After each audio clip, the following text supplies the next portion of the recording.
वो बरसात का मौसम आ गया, जेठ का महीना था, बरसात आ गई। जब बरसात आई तो मैं इस जमुना के उस पार में एक मकान में रात को लेटा हुआ तो क्या देखता हूँ कि स्वामी जी ने आकर के उठाया और कहा कि खड़े हो जाओ, देखो ये क्या हो रहा। तो तमाम आदमी, तमाम जानवर, ये बहते हुए पेड़ और गांव के गांव डूब गए और ये सब हो गया और बड़ी चिल्लाहट हो रही है। ये सब रात को स्वप्न में देखा और गांव वालों से कहा कि सब गांव डूब गए। ये गांव से कहता हुआ और एकदम से वहां से चल दिया। जब वहां स्वामी जी महाराज के पास पहुंचा किरौली गांव में, तो उन्होंने पूछा कि भाई मथुरा का क्या समाचार। मैं सब ठीक है, कुछ नहीं बोले, चुप हो गए। थोड़ी देर में समाचार गया कि वो मथुरा तो सब डूब गए, गांव के गांव बह गए, जानवर बह रहे, आदमी बह रहे, सब बड़ा समाचार मिला। तो बोले वो रात्रि को कह लगे, देखा तुम वहां झोपड़ी बनाते और बह जाते, रात को बैठे होते और बह जाते तो लोगों का भी नुकसान हुआ। तो तुम लोग संतों और महात्माओं को तो जानते नहीं हो कि वो क्या देखते हैं। अब इस पार में कभी भी तुम आश्रम मत बनाना, यमुना के उस पार में आश्रम बनाना, यानी अलीगढ़ से इधर। ये मालूम नहीं था, आश्रम तो बनाया था कृष्णानगर में, लेकिन ये नहीं मालूम था कि यहाँ भी बनाना पड़ेगा। जब यहाँ जमीन ली तो फौरन वो बात याद आ गई कि गुरु महाराज तो यहीं बैठे थे और उन्होंने कहा था उस पार आश्रम बनाने का। तो कहने का तात्पर्य मतलब ये है, एक तो महापुरुष सब जानते हैं, उनसे कुछ छुपा नहीं होता है, और साधक भक्त सत्संग सुनने वाले नर नारी उनकी बातों को हजम नहीं कर पाते हैं, समझ भी नहीं पाते हैं। इसलिए वो उतनी बात कहते हैं जितनी जरूरत है, अधिक उसको घुमा के छुपा लेते हैं और बोलते नहीं। स्पष्ट भी नहीं समझेगा, इशारे में भी नहीं समझेगा, घुमा करके भी नहीं समझेगा, अर्थ का अनर्थ करेगा। तो उनकी ये पुण्य तिथि अगस्त सुदी 10वीं को प्रति वर्ष ये 39 साल हो रहे हैं, ये मनाई जाती है। और इस स्थान पर बड़ी संख्या में लोग यहाँ पर उपस्थित होते हैं, हर वर्ग हर जाति में। इसमें जात पात का कोई भी किसी तरह का रगड़ा और झगड़ा नहीं, न किसी भी जात पात का कोई विवाद है और न किसी जात पात की कोई बुराई आलोचना। कोई किसी भी जात पात में और किसी समाज वर्ग में रहो, कोई भी खेती दुकान दफ्तर के काम करो, अपने अपने काम उनको करो और शाम को अपने अपने घर में बच्चों की सेवा। उसके बाद अनादिकाल से सनातन आत्म कल्याण का एक ही मार्ग, न दूसरा कभी हुआ न कभी होगा। और वो सब लोग, सबको अधिकार मिला है, किसी भी जात पात में छोटे बड़े अमीर गरीब हों, भगवान के भजन करने का सबको स्वतंत्र अधिकार दे दिया गया है कि कोई भी भगवान का भजन कर सकता और उस भजन में कोई भी जात पात रोका टोकी नहीं कर सकते। रैदास में भजन किया, कबीरदास में भजन किया, छत्री में मीराबाई, ब्राह्मण में तुलसीदास और बहुत से ऋषि और मुनि आए, उन्होंने अपनी अपनी वर्ग जातियों में भगवान का भजन किया और सबको अधिकार अनादिकाल से है। जात के संज्ञा नाम की देकर ये तो काम किए। अभी तक आपने कभी भी किसानी का, खेती का काम नहीं किया तो आप किसान नहीं बोले जाते। जब आप खेती का काम करने लगे तो बदल गया संज्ञा, नाम की संज्ञा बदल कर कहा उन्होंने कि तुम किसान हो। खेती छोड़ दी, दुकान करने लगे तो नहीं तुम दुकानदार हो। दुकान और खेती छोड़ दी, नौकरी करने लगे, तुम कर्मचारी अधिकारी हो। वो भी छोड़ करके कोई आदमी और कुछ करने लगा, तुम नाई हो, धोबी हो। लेकिन शुरू में तो सभी मनुष्य, वहां न कोई जातियों का पहले उल्लेख आता है, मनुष्यता का तो उल्लेख आता है, ज्ञान का उल्लेख, तत्वदर्शी उल्लेख आता है, आनंद का भी आता है, मुक्ति का और मोक्ष का भी है। क्योंकि पहले सब जो है योगी विज्ञानी, कोई भी नर नारी बच्चे बच्चियां उससे शून्य नहीं थे, सब योगी थे, सब विज्ञानी थे, कृतार्थ थे। अब ये झगड़ा जो आपने डाल लिया है, और जब आप बुद्धि का विवेक खो चुके हो तो ये रगड़े झगड़े में फंसते, कोई कुछ कहता है, कोई कुछ कहता है, कोई कुछ। इसी में काम होता है, क्रोध होता है, लोभ होता है, मोह अहंकार होता है, इनसे भजन होने वाला नहीं। इन सब भूतों से भजन कभी होता नहीं। काम आएगा, क्रोध आएगा, लोभ आएगा, मोह आएगा, अहंकार आएगा, इनसे कभी भगवत भजन और पूजा नहीं हो सकती, कभी किसी इष्ट की उपासना हो ही नहीं सकती। जब इन सब चीजों का परित्याग करोगे तो अपने अपने इष्ट की तभी उपासना कर सकोगे, तो नहीं हो नहीं सकती। और ये यहाँ कोई रगड़ा झगड़ा नहीं, सब वर्ग के आते हैं, सब जातियों के आते हैं, पढ़े लिखे अनपढ़ आते हैं, यहाँ उपस्थित होते हैं। यहाँ कोई विशेष जात का काम नहीं।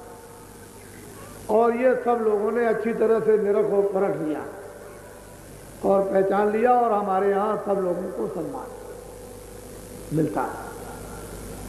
हम भी वैसे ही रहते हैं जैसे आप रहते हो। तो असली चीज यह है कि आप उन झगड़ों से अलग हो जाओ। बात जो है महापुरुषों की, उसको समझने की चेष्टा करो, और जो महापुरुषों ने अपना आशीर्वाद दिया है, जिसे आत्मधन को बांटने के लिए, उसको आप ले लो। यही आपके लिए सौभाग्य की घड़ी है। नहीं, ये भी वक्त समय निकल जाएगा तो फिर कुछ मिलने वाला नहीं। मोटी बातें हैं। अब वो समय समय के तरीके इस आध्यात्मिक धन को बांटने के लिए अलग अलग रास्ते अलग अलग हो जाते हैं। आपने देखा होगा जब फौजें लड़ती हैं तो एक तरीके से नहीं लगती हैं कि पुराना उपाय किया जाए। अब आधुनिक जमाने की लड़ाई अलग अलग है, तो उस तरीके को लेकर लड़ाई तो लड़ाई है, लड़ाई का तो मतलब लड़ाई है, लेकिन कोई आगे से घेरता है, कोई पीछे से, कोई ऊपर से घेरता है, कोई जमीन में से घेरने लगता है, अलग अलग। मूल मतलब ये मारना। इसी तरह से संतों और महात्माओं ने जो काम समय समय पर किया, जब जैसी मेहनत हुई तब ऐसा काम किया। इस समय मेहनत ज्यादा है तो ज्यादा घेराघारी, लेकिन वस्तु जो है अध्यात्म, आत्माओं का धन है, उसे कैसे दिया जाए और कैसे लोग इसको स्वीकार कर लेंगे और उसका लाभ कैसे लेंगे, और मुक्ति और मोक्ष है इनको कैसे मिलेगी, जन्म मरण से कैसे बचेंगे, 84 नरकों की यातनाओं से कैसे छूटेंगे। मैन मुद्दा, असली लक्ष्य, निशाना तो महात्माओं का ही है। अब बात यह है कि खान पान है वो तो सबको मना करना, ये गंदा मत खाओ, गंदा मत पियो, बुद्धि खराब होगी, इंद्रियां खराब हो जाएंगी, ये हो जाएगा, वो, ये तो मना करना ही पड़ेगा, वो तो सबके लिए। इसमें जातवाद विशेष वर्ग की बात, न हिंदू, न मुसलमान, न ब्राह्मण, न क्षत्रिय, तो सबकी एक बात। और सभी महापुरुषों ने वर्जित, जो खराब चीज है उसको वर्जित किया, मना किया, निषेध बताया। तो वो तो आपकी किताबों में भी है, और किताबें नहीं समझते हो तो महात्मा समझा देते हैं। तो मोटी बात को मेरी बड़े ध्यान से आप सुनेंगे, ये बात कभी लेकर के भी मत जाना। और अब की बार उपस्थिति ये इस वर्ष में विशेष कार्यक्रम इस 86 में अभी हो गया, और मैंने जगह जगह हर स्थानों पर, हर प्रांतों में, 12 प्रांतों में सबको नामदान दिया। सुलभ और सीधा सबको रास्ता बतलाया। उत्तर प्रदेश हो, बिहार हो, बंगाल हो या आसाम हो, इन उड़ीसा में 12 प्रांतों में भ्रमण किया है। हर रोज सबको नामदान दिया और उनको बताया कि खान पान ऐसा तुम अपना शुद्ध और पवित्र रखना जो खराब चीज़ है उसका परित्याग करने देना और बाल बच्चों की सेवा और खेती दुकान दफ्तर के काम करना। लेट के करो, बैठ के करो, ये तुम्हारा बड़ा ही सौभाग्य है कि ये मालिक ने ऐसी प्रेरणा दी कि प्रांत प्रांत में इस वस्तु को जा करके बांट दो। तो खूब अच्छी तरह से ये लुटाई गई। और ये सोने चांदी हीरे जवाहरात से नहीं लुटाई जाती। न हीरे जवाहरात, सोना और चांदी राजपाट ये नहीं दे सकता। ये तो जब मालिक का आदेश हो जाएगा तभी ये अनमोल ये धन बटेगा, बगैर उसकी कृपा के नहीं हो सकता। तो खूब अच्छी तरह से 90 दिन तक बांटा गया और जितने महीने इधर 4 मई के बाद हुए वो लगातार बट रहा और अभी बराबर ये बढ़ता रहेगा। बड़े ध्यान से मेरी बात को सुनेंगे और हर तरह की जो परिस्थितियां समाज में, जो जटिल परिवार में या खेती और दुकान और दफ्तरों के कामों में आ गई, उन परिस्थितियों को सुलझाने के लिए एक संकेत लोगों को फेंका, एक संकेत दिया कि तुम पीड़ित क्यों हो, तुम दुखी क्यों हो, तुम परेशान क्यों हो, तुम रोते क्यों हो, तुम बीमार क्यों हो, तुम झगड़ा क्यों करते हो, तुम जातियों के झगड़े में क्यों हो। इस तरह से तुम इसमें एक संकेत उनको दिया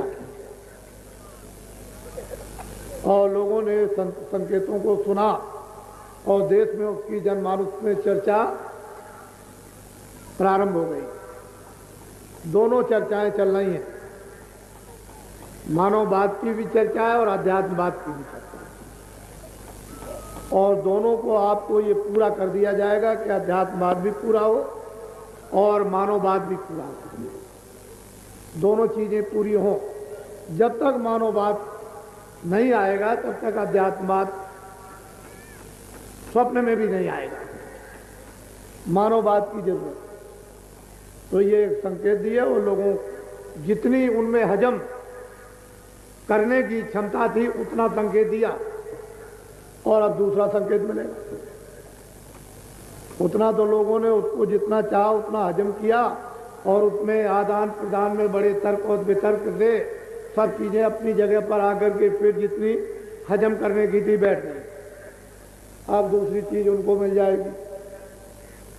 पहले तो मैंने ये सोचा था कि चलो भाई मैं मेहनत करूं, तो 12 प्रांत 90 दिन तक तो मैंने मेहनत की और आपको दिखाने के लिए ले गया कि देखो लोग क्या चाहते हैं और क्या भाव है, क्या इनमें श्रद्धा है, ये सेवा कर सकते हैं कि नहीं कर सकते हैं, ये सुन सकते हैं कि नहीं सुन सकते हैं, इनमें धार्मिकता है कि नहीं है, इनको खड़ा होना या बैठना या प्रणाम करना आता कि नहीं।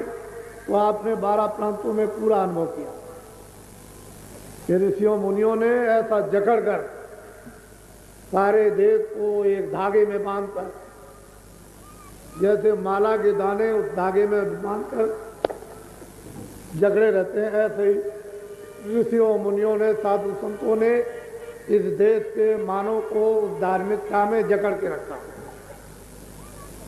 और वो इसको कोई मिटा नहीं।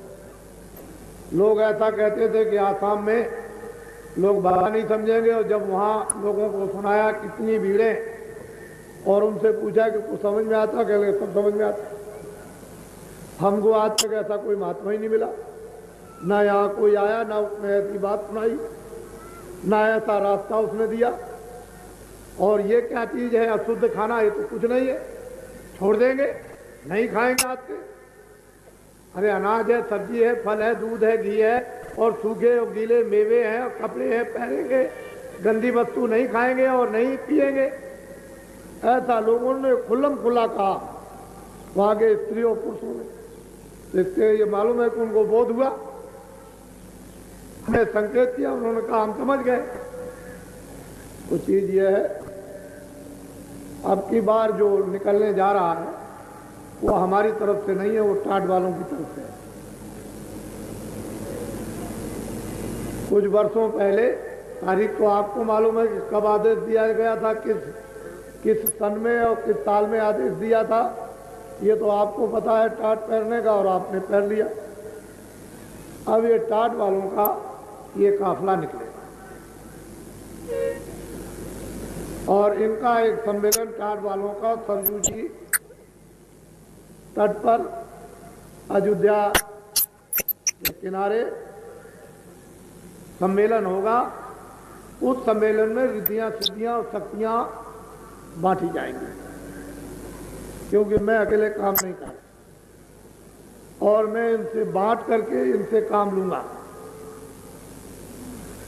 और जब इनको रिद्धियां सिद्धियां शक्तियां बांटूंगा और इनसे काम लूंगा तो उसको देखूंगा कि ये काम करते हैं, कर सकते हैं कि नहीं कर सकते हैं, करने की क्षमता इनमें आ रही कि नहीं आ रही। ये मैं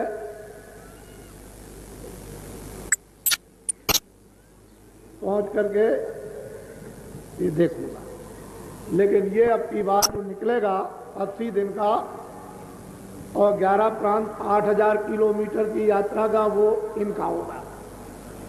लेकिन मैं साथ जरूर रहूंगा। क्यों? इसलिए कि रिद्धियां सिद्धियां शक्तियां बांटूंगा, उसका दुरुपयोग तो ये लोग नहीं करेंगे। नहीं दुरुपयोग कर दें तो बड़ा भारी नुकसान हो जाएगा, तो फिर फायदा नहीं होगा। तो उसका कंट्रोल करूंगा, नियंत्रण में रखूंगा। तो साथ तो रहूंगा, क्योंकि टाट तो मैंने पहराया। और फिर इनको रिद्धियां सिद्धियां शक्तियां बांटूंगा 80 दिन के लिए। तो नियंत्रण तो रखना ही पड़ेगा। ऐसे इनको छोड़ करके अगर भेज दूं तो ये बड़ा भारी नुकसान कर देंगे, तो कुछ का कुछ कर देंगे। तो आज अभी तो मैं बात आपको बाद में बताऊंगा, पहले सत्संग सुनाए।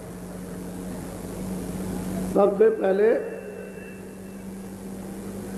ना यहाँ कोई समुद्र था, ना यहाँ कोई पृथ्वी थी, ना यहाँ कोई आकाश था, ना यहाँ अग्नि थी, ना वायु। इन पांचों तत्वों में से इसमें कुछ भी नहीं था। जब यहाँ पृथ्वी नहीं होगी तो पानी नहीं होगा, और पानी पृथ्वी नहीं होगी तो अग्नि और वायु नहीं होगी, और आकाश नहीं होगा तो यहाँ पर वेद पुराण उपनिषद ऋषि मुनि साधु संत महात्मा सतयुग त्रेता द्वापर कलयुग कुछ नहीं होगा। जब यहाँ कुछ नहीं था तो ब्रह्मा विष्णु महादेव स्वर्ग वैकुंठ 14 भवन 14 तबक कुछ नहीं थे। फिर इसके बाद न शक्ति थी, न माया थी, न निरंजन भगवान थे, न ब्रह्म थे, न पार ब्रह्म थे। कोई चीज यहाँ पर नहीं थी। तो अब आपको मालूम हो गया होगा कि न पाप था, न पुण्य था, न नरक था, न चौराती थी, और न जन्म था, न मरण था। जब तुम थे ही नहीं, कुछ नहीं। रामायण को फिर पढ़ो, एक अनीय अनामा अग सच्चिदानंद प्रभु धामा। वो एक अनीय अनाम वो पुरुष था, अलग था, पूर्ण था, सर्वशक्तिमान था, कुलमकुल था, और सर्वमुख्तार मालिक जिसको कहते हैं, जिसको स्वामी कहते हैं, वही। तो उन्होंने कहा एक अनीय अनामा अग सच्चिदानंद प्रभु धामा। प्रकृति पार प्रभु और वासी, प्रकृति के पार प्रभु और वासी, ब्रह्म निरीय ब्रज अविनाशी, कहाँ मोह कर कारण नहीं। और कहते हैं ऐसे सूर्यों का वहां प्रकाश क्या करेगा।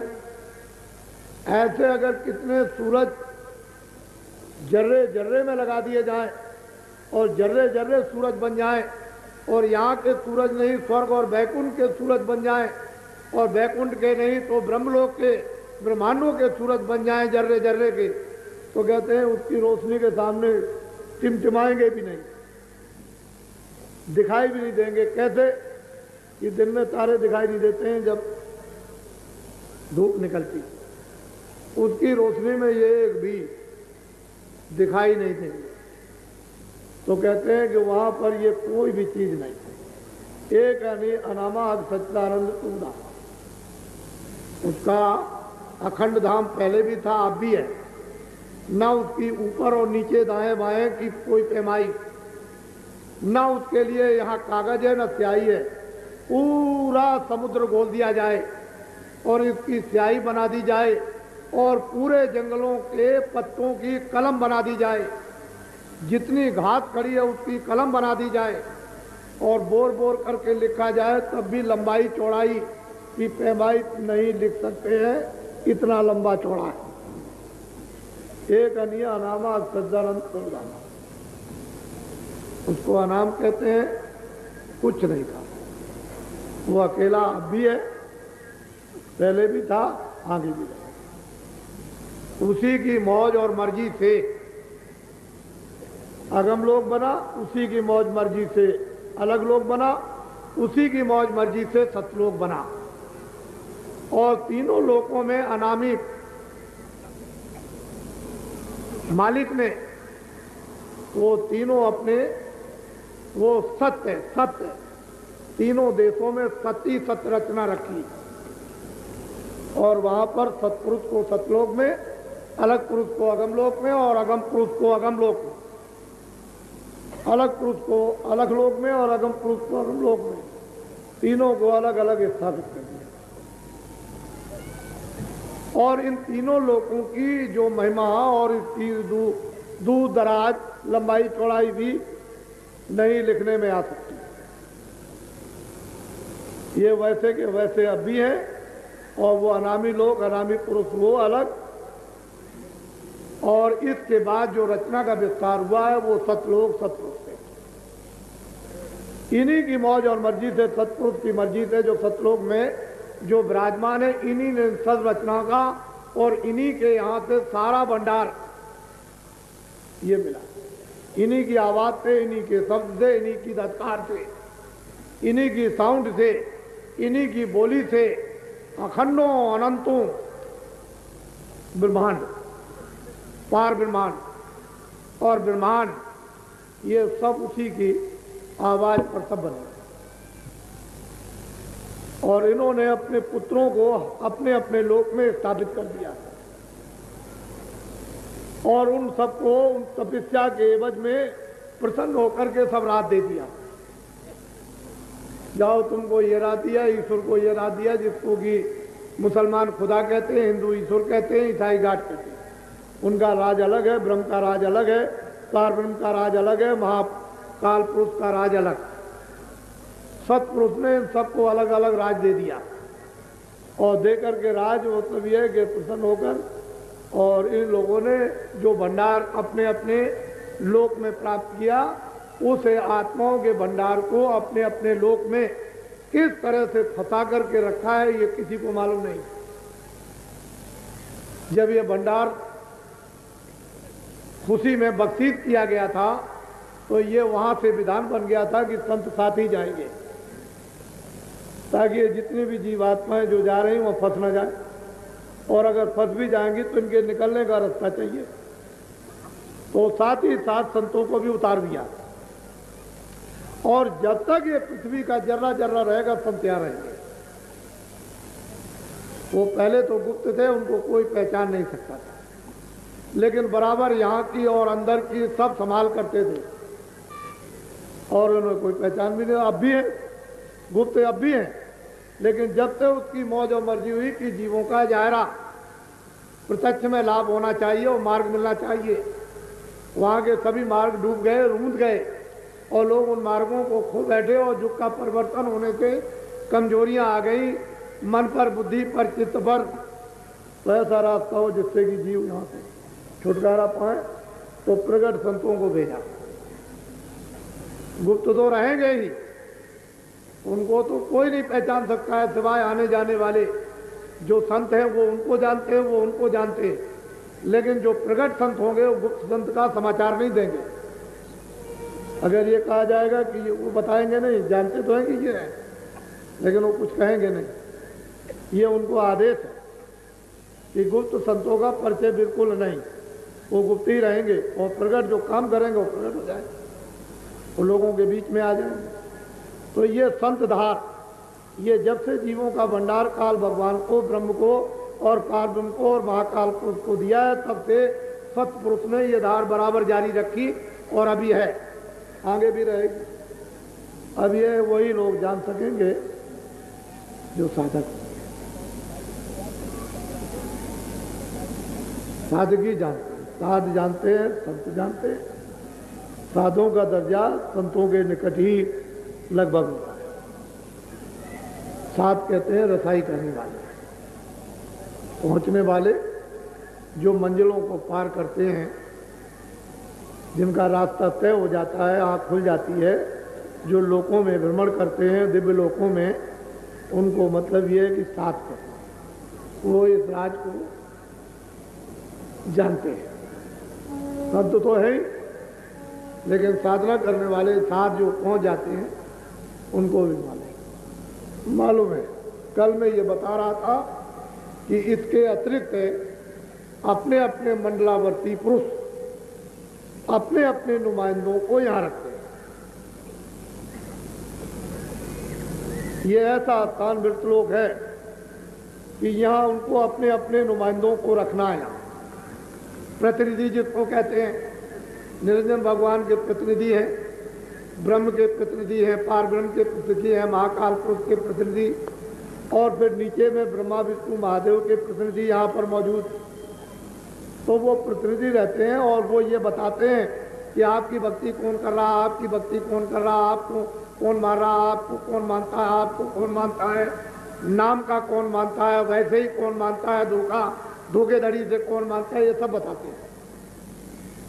और कितनी संख्या अब हो गई कि मानती कि नहीं मानती है, कि सबका नाश हो गया, ये सब वहाँ अपने अपने मंडलों में, और वो अपने अपने प्रतिनिधि उनको बताते हैं, खबर देते रहते हैं, लेकिन किसी को क्या मालूम कि क्या होता है।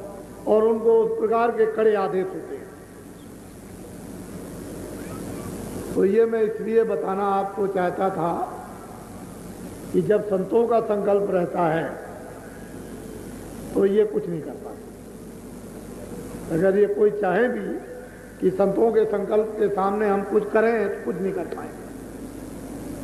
उनका संकल्प जो होता है सर्वोपरि और पूर्ण समर्थ होता है, पूरा अधिकार होता है उनके संकल्प में। और नीचे के जितने भी लोग होते हैं उनके पूर्ण संकल्प नहीं होते, इसलिए वो पूरा काम नहीं होता।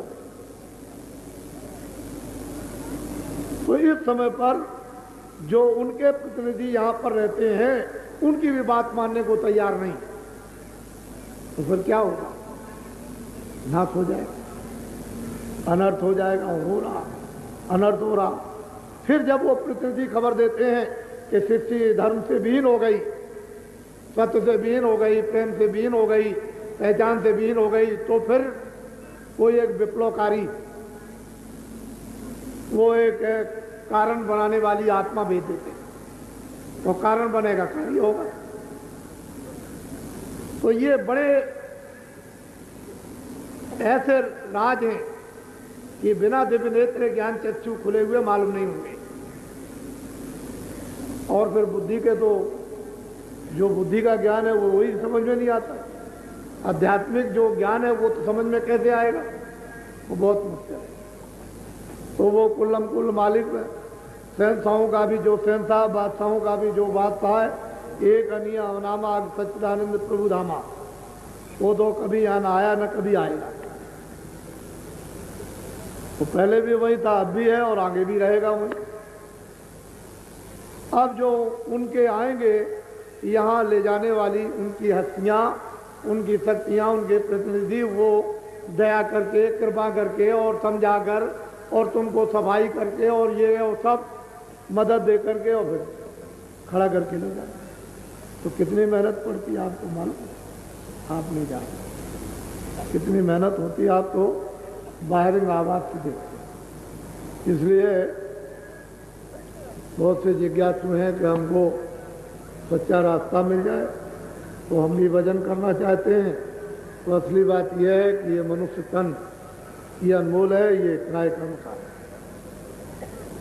जो कुछ भी आप अरब जमा करो, खरब जमा करो, संख जमा करो, सारा संसार जमा कर लो, लेकिन ये सब मन का धन।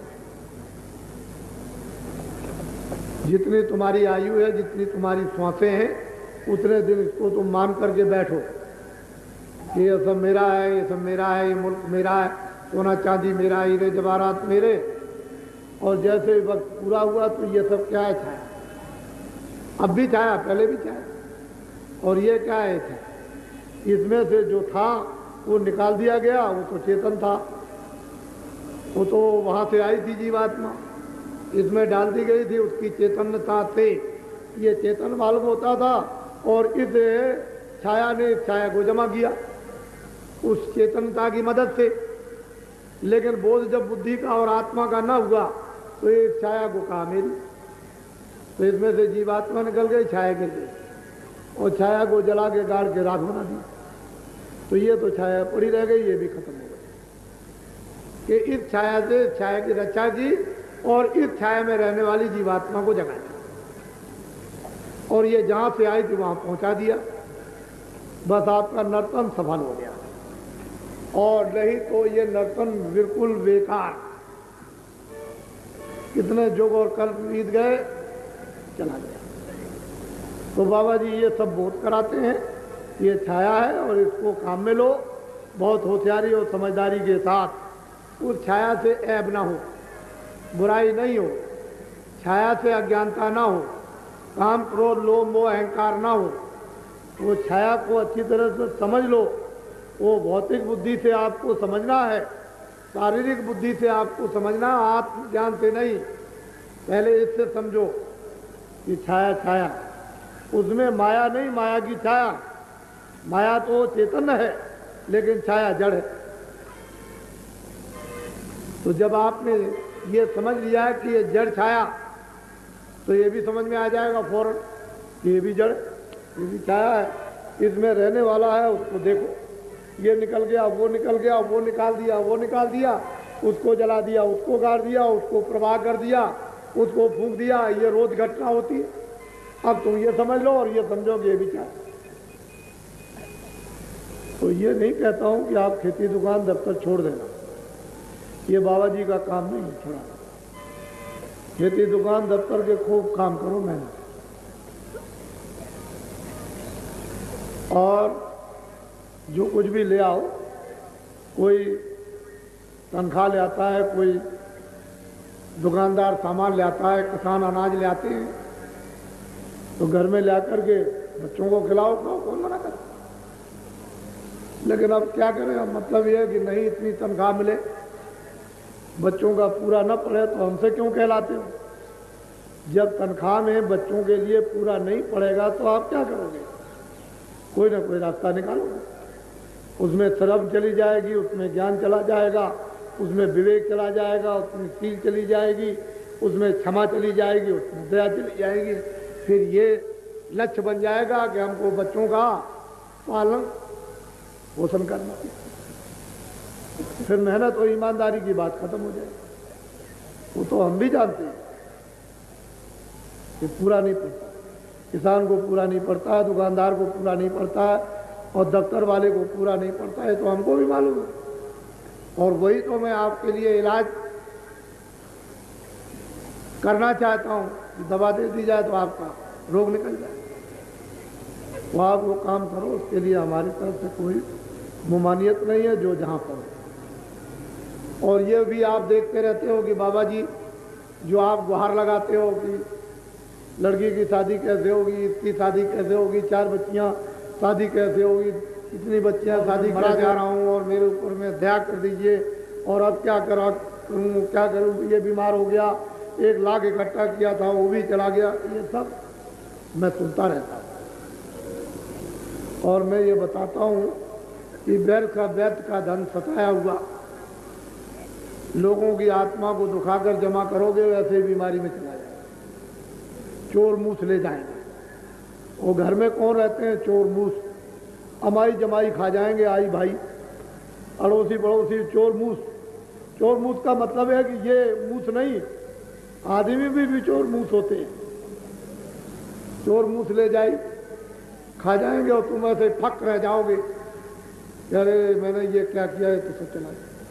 तो दूना दुख, दूनी पीड़ा, चौगुनी पीड़ा होगी। और इसके लिए आप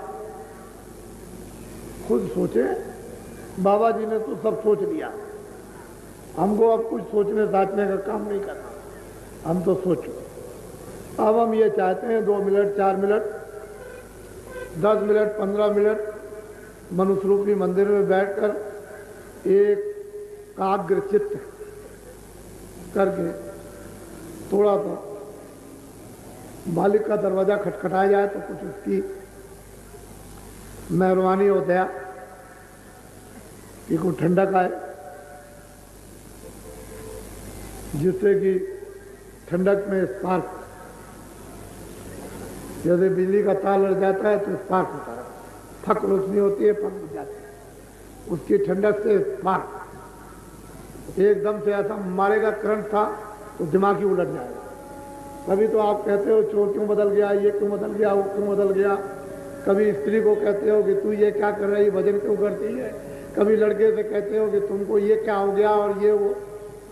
अब ये वो स्पार्किंग होती है, तुम तो मालूम नहीं, तुम मालिक की वो तो जानते नहीं स्पार्किंग कैसे, वो क्या करता है, वो तो ऐसे कर देगा, तो तुम ऐसे ही रह जाओगे। तो मैं थोड़ा सा लोगों को नामदान दे दूं, सब लोग शाकाहारी हो जाओ। अनाज, सब्जी, सूखे गीले फल ये दिन में 100 बार खाओ, और हजम कर सकते हो तो 100 गिलास दूध के रोज पियो। मैं आपको मना करूं तब आपको, लेकिन यह है कि शराब से न तो घर चलेगा, न देश चलेगा, न जाति चलेगी, न कौम चलेगा, न परिवार चलेगा, न कोई धर्म चलेगा, न कोई बच्चे चलेंगे, न बच्चियां चलेंगी, न स्त्री। शराब पियोगे घर बर्बाद, बच्चे बर्बाद, स्त्री बर्बाद, धन बर्बाद, नाम बर्बाद, धर्म बर्बाद, कर्म बर्बाद, लोक बर्बाद, परलोक बर्बाद, सब बर्बाद। शराब एक ऐसा नशा, क्यों किसी को बख्शे, क्यों किसी को माफ करे। पढ़ा लिखा पिए, अनपढ़ पी ले, जो पी ले तो गिर जाए।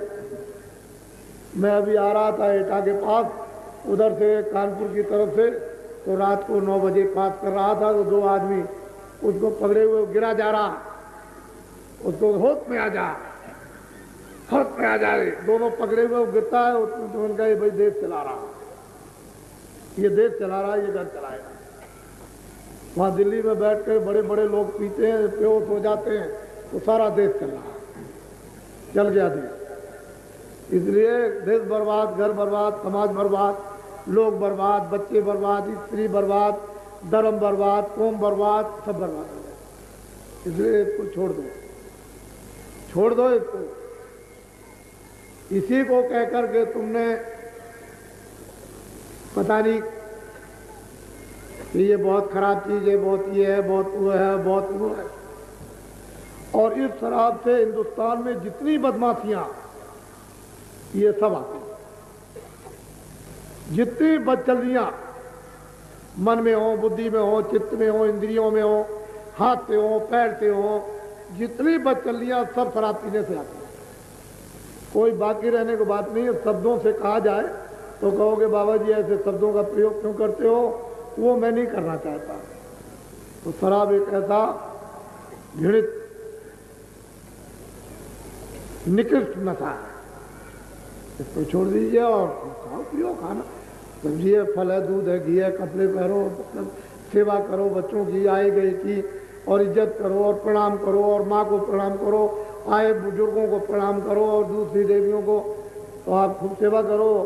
तुम दवा दे दो, तुम गरीबों को मतलब है भोजन कराओ, और ये सब काम क्या है, जितना तुम्हारे अंदर यथाशक्ति, एक दाने की एक दाना दे दो, एक बूंद की एक बूंद दे दो, और मतलब एक पैसे की एक पैसा दे दो, जो आप हम कब मना करते। लेकिन ये नहीं कि जो आप कहते हो कि हिंदुस्तान में भिक्षुकपना बंद कर देंगे, ये भिक्षुकपना ऐसे बंद नहीं होता। फिर घर घर में सब गरीब हो जाएंगे, और घर घर में फिर भीख मांगने लगेंगे कि मेरे पास कुछ नहीं, मेरे पास कुछ नहीं, मेरे बच्चे रोते हैं, मेरी स्त्री होती है, मेरा ये रोता, मेरा ये, घर घर में भिक्षुक बन जाएंगे। ऐसे भीख बंद नहीं होती। बिना महापुरुषों की शिक्षा तालीम, बगैर उनके उपदेश के ये भिक्षुकता जाएगी नहीं, चाहे जितने भी प्रबंध आप कर लो। मैं जब दिल्ली में जाता हूं तो लोग कहते हैं बड़े कानून बन गए, कोई भीखने वाला आए चौराहे पर, लोग कहते हैं महाराज किसी का हाथ कटा, किसी का कुछ कटा, किसी का कुछ कटा, और बस हाथ ऐसे फैलाते मोटर के सामने। वहाँ दिल्ली में देखिए जहाँ पर कानून बनता, वहीं हर चौराहे पे भीख मांगते। ये ऐसे जाने वाला नहीं, भीख के रास्ते ही दूसरे हैं। देश में भीख मांगने वाले रहेंगे और भीख मांगने वाले रहना चाहिए, क्योंकि कर्मानुसार अमीरी गरीबी, कर्मानुसार रोगी निरोगी, कर्मानुसार अपमान और सम्मान, तो भीख मांगने वाले रहेंगे। अगर भीख मांगने वाले नहीं रहेंगे तो प्रेरणा कैसे होगी कि दान किसका नाम होगा? वो तो हर चीज जब अधिकार दे दिया तो सब चीजें मालिक ने रख दी, उसका अधिकार दिया, उस अधिकार का उपयोग करो, उसका फल लो। कर्म क्षेत्र ये भूमि है, जो जैसे कर्म करेगा उसका फल पाएगा। और कर्म प्रधान विश्वरत रागा, जो जैसे करे क्या। तो आप नामदान लो और आज ही इससे भजन करना शुरू कर दो। ये दीक्षा पहले युगों में उपदेश और मंत्र कहा करते थे कि भाई मंत्र दे दो, दीक्षा दे दो, गुरु मंत्र दे दो, तो ये नहीं, ये नामदान है। इसलिए नामदान है कि इस नामदान से आत्मा जागती है।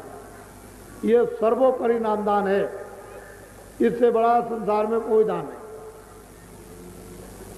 और ये दान जब भी मिलता है जब उसकी दया हो,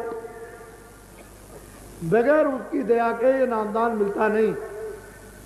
और वो जब आदेश देता है उन महान शक्तियों को, महान आत्माओं को कि ये बरसात की तरह से तुम बरसा दो, वो बरसा देते हैं। और वो नामदान दिया हुआ जमीन में, हृदय रूपी जमीन में पड़ा रहेगा। जब वक्त और समय आएगा तो धीरे से हमको जमेगा, फिर उसी से जमेगा और पौधा बन जाएगा। तो उनको घबराने की क्या जरूरत है? तो नामदान है मालिक का, वो तो डाल दिया बीजा, जमेगा। जब वक्त और समय आएगा, मौसम उसका आएगा, तो इसको आप ले लीजिए। और ये पैसों से नहीं होता। और जो भगवान का नाम बोलूंगा सब लोग एक साथ एक आवाज में बोलना, आगे पीछे नहीं। पहले मैं बोलूंगा, उसके बाद में आप।